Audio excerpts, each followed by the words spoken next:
Merci à vous. Bonjour, chers téléspectateurs. Soyez bienvenus sur Matongué TV dans l'émission Matongué Morning. Aujourd'hui, nous recevons une artiste de la Côte d'Ivoire qui s'appelle Sarah Zamprieux et qui vient nous parler de son prochain album et de la sortie de son maxi single. Bonjour Sarah. Bonjour Pierre.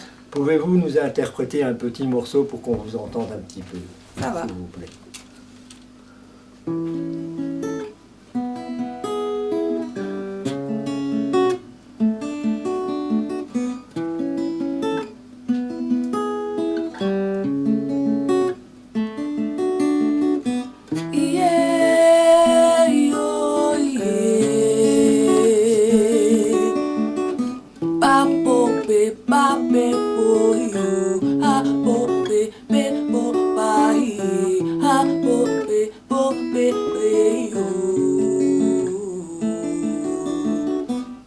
Apprendre à pardonner, apprendre à pardonner, pardonner pour avancer, s'efforcer de laisser tomber pour se libérer et se réconcilier et travailler à se rassembler pour retrouver la liberté, l'unité. Pardonner. Quoi comment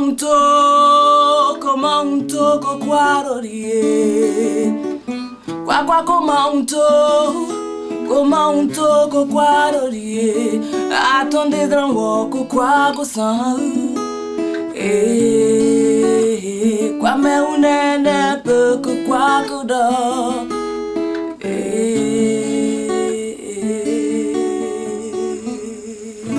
Merci beaucoup Sarah. Alors, tout d'abord bonjour, et puis je voulais d'abord vous poser la première question. Sarah, ça fait combien de temps que vous êtes dans la musique? Combien de temps que je suis dans la musique? On pourrait dire que je chante depuis que j'ai l'âge de 7 ans. Donc c'est vraiment les parents qui avaient des CD qu'ils aimaient écouter. Ma mère aimait beaucoup écouter dans les années 90, donc Monique Seka, Mewé, Kassav. Mon frère aimait beaucoup danser aussi sur Michael Jackson. Donc tout ce que je faisais, c'était de l'imitation à la base. Je mettais les CD et je faisais que répéter ce que j'entendais. Donc c'était vraiment l'imitation. Donc disons que c'est comme ça que j'ai commencé à chanter au fur et à mesure, donc depuis l'âge de 7 ans. Et j'ai continué jusqu'à maintenant. Ok, j'ai vu en préparant cette émission un petit peu, j'ai un peu parcouru, et j'ai vu que en Côte d'Ivoire, vous avez déjà un parcours assez impressionnant. Vous avez fait le conservatoire de 2002 en 2006. Vous avez fait plusieurs concerts, notamment dans des hôtels, dans des bars, dans des restaurants. Vous avez aussi été, et ça c'est incroyable, choriste pour Jacob Devarieux. Expliquez-nous un peu cette histoire. Depuis toute l'expérience en Côte d'Ivoire, disons qu'à la base, j'aimais beaucoup chanter, donc mes parents, mon père notamment, qui me disait, lui il aime bien tout ce qui est académique, et donc si j'aime la musique, il faut que je parte à l'école où on apprenne la musique. Bon, c'était sa vision des choses. Et parallèlement au lycée que je faisais en son temps, dans les années 2000, il m'a donc inscrite au conservatoire pour apprendre le solfège et la guitare, parce que je chantais à la base, mais je voulais m'accompagner d'un instrument, et la guitare, vu l'âge que j'avais, était plus facile à apprendre comparativement au piano ou au violon. Et je voulais aussi un instrument qui me permettait de chanter tout en jouant à cet instrument. Donc j'ai choisi la guitare. C'est comme ça que je rentre au conservatoire, au lycée. Je fais 4 années de solfège et donc de pratique instrumentale guitare. Après ça, je commence l'université en sciences économiques.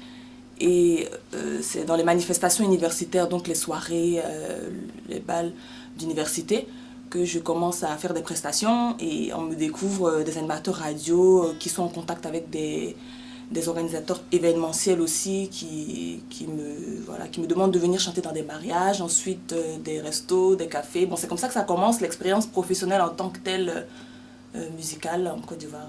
Et votre expérience avec Jacob, parce que c'est quand même un monsieur Jacob Devarieux. Donc comment avez-vous fait sa rencontre, s'il vous plaît? C'est une histoire assez simple et banale, disons. C'était dans le cadre d'un concert caritatif, voilà, qu'ils organisaient en Côte d'Ivoire. Et il a eu une prestation notamment dans un café où je chantais. Et il s'est trouvé qu'il avait besoin de choristes. C'est comme ça que j'ai fait l'expérience avec Jacob. Ça a été vraiment une expérience très rapide. De 2-3 jours, on a dû apprendre rapidement les chansons et tout. Mais c'était une expérience très enrichissante parce que c'est quelqu'un qui est très simple, très ouvert et voilà, qui permet aux jeunes générations donc d'apprendre. Il nous a beaucoup appris en un laps de temps record, 2-3 jours juste, qu'on devait rattraper les quelques chansons qu'on devait faire avec lui. Mais c'était vraiment bien. Ah, ben ça c'est vraiment une belle histoire. Oui. Maintenant, ce que je voudrais savoir, vous êtes arrivé ici en Belgique en 2010 pour vos études, dans le cadre de vos études, Oui. et vous avez continué à faire de la musique. Vous n'avez pas abandonné ce côté artiste que vous avez. Et donc, pourriez-nous un peu parler de votre cheminement en Belgique? Oui, Belgique, en 2010, j'arrive principalement pour mes études et je continue la musique parce qu'à la base, c'est quelque chose qui est en moi, c'est vraiment une passion et je ne peux pas m'empêcher de faire de la musique. Je continue, je commence d'abord par des festivals universitaires. Notamment, j'ai fait le Welcome Spring à Louvain, puisque j'étais à l'Université catholique de Louvain en son temps. Et je commence avec les festivals universitaires, les lundis de la guitare organisés par des cotes étudiants qui pratiquent la musique. Et comme ça, de fil en aiguille, c'est ça, c'est disons tache d'huile quoi. Les personnes qui remarquent, qui sont intéressées par ce que je fais, qui me demandent d'aller chanter dans d'autres endroits et après encore des festivals à Anvers, des cérémonies, notamment dans des ambassades aussi, Côte d'Ivoire, Burkina. Et voilà, c'est un peu ça. Donc disons que c'est, voilà. Maintenant, nous allons un peu parler d'abord de votre actualité, qui est d'abord le single qui est sur le marché, Command Unto. Oui. Si je comprends bien, ça veut dire pardonner, Oui. dans la langue Dan, si je crois. Oui, c'est le Dan, le Yakuba qu'on dit en Côte d'Ivoire, mais en général, on les regroupe dans la famille des Dan. Oh, ok. Et donc, de quoi traite le single en général? Parce qu'il y a ce titre-là qui est le titre phare, mais il y a d'autres titres. Est-ce que c'est toujours sur le même thème ou il y a des thèmes divers? Disons que, comme le titre le signifie, c'est comment on peut se pardonner dans la langue de Côte d'Ivoire, Yakuba. Et en général, moi, je chante tout ce qui est espoir, persévérance, pardon, paix. Mes premières compositions étaient basées sur cette thématique. Et le maxi single notamment parle de ça. Donc c'est vraiment avec Aino, je dis que je sais que l'avenir sera meilleur. J'ai espoir qu'il y aura de bonnes choses qui viennent, quelles que soient les difficultés présentes. Je crois en l'avenir. Donc c'est Aino, comment tout ça se pardonner. Kalou, c'est vraiment la joie qui est la base de toute dynamique, disons, d'action. Je me dis, quand on est joyeux, on peut faire les choses encore mieux que quand on est triste. Et il y a aussi, après, c'est comment on peut se pardonner. Donc c'est paix, espérance, persévérance. Donc si on fait un single, c'est qu'il y a un projet d'album. Donc est-ce que ce projet d'album est encore en chantier, ou c'est encore très vague, ou il est déjà bien précis et il est déjà dans la phase de la réalisation? Bon, disons qu'à la base, le maxi single, c'est des chansons que j'avais écrites depuis l'adolescence même, que j'ai essayé d'encore peaufiner pour le faire. J'ai mis un peu de temps à le sortir pour des chansons que j'avais enregistrées en général depuis 2009. Je les ai sorties juste en 2014. Disons que je suis à la fois entre mes études, là maintenant je suis en doctorat sciences économiques. Et concilier les deux, c'est pas si évident, question de temps.